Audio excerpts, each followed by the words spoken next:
Good gardeners, bad gardeners, starting out gardeners, and plant nerds really love to get their hands on plants, especially ones that might be a little bit unusual. We have lots of opportunities to do that, starting during the dormant season or in the winter. And of course, buying local is always great, but there's not much to buy locally right now unless you're going after the house plants. You can, however, use old-fashioned catalogs, the ones that come in the real mail and have colored covers and great pictures, or go online, and most of those companies, of course, have the same catalog online. A lot of things to keep in mind, however, about buying mail-order plants. First off, we always tell people to make sure you check the zone, and that would be the growing zone in which you live. Remember that those zones stretch all the way across the country, and zone 4 or 5 in Nebraska may or may not be the same zone as it is in Washington or on the West Coast. So you look for the zone first, and then pick out the plants you love. Take a look at exactly how they're going to be shipped to you. This is really important. People can be disappointed in a mail order plant because they have an expectation of size that really doesn't match what the supplier is going to do. As an example, you'll see the words bare root plant, and you'll see a size, 12 inches to 18 inches. Bare root plants are shipped differently mail order than ones that come in a small container. A good supplier of bare root plants will ship them only during very specific times of the year. They will be very well packed, either in peat moss or Excelsior or shredded newspaper, and then typically put in a bag of some sort that will help hold that moisture while they're being shipped.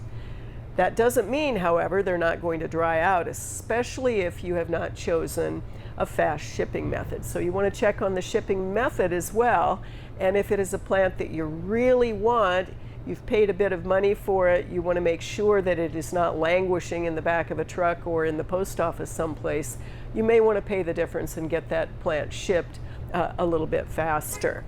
Then you also want to look at the sizes of container that are available. Again, it costs a lot of money to ship a big ball of soil halfway across the country.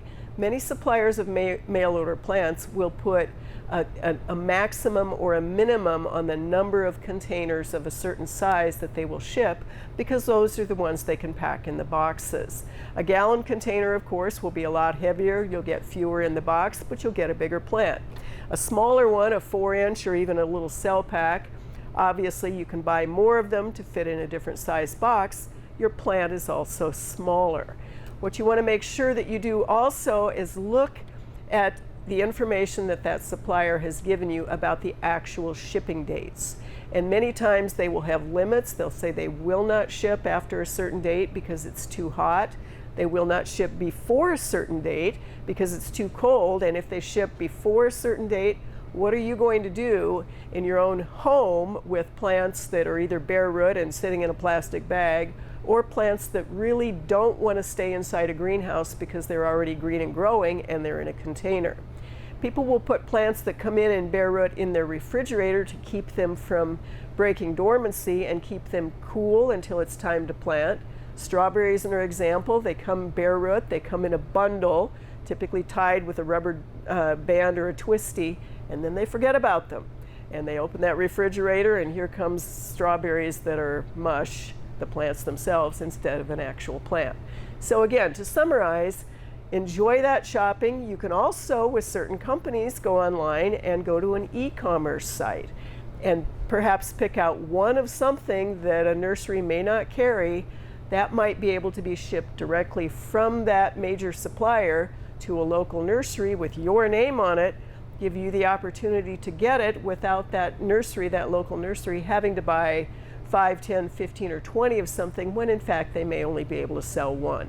So have a great time doing this, but again, read that fine print. This is one of those situations where you want to know exactly what's getting shipped to you, when, and how.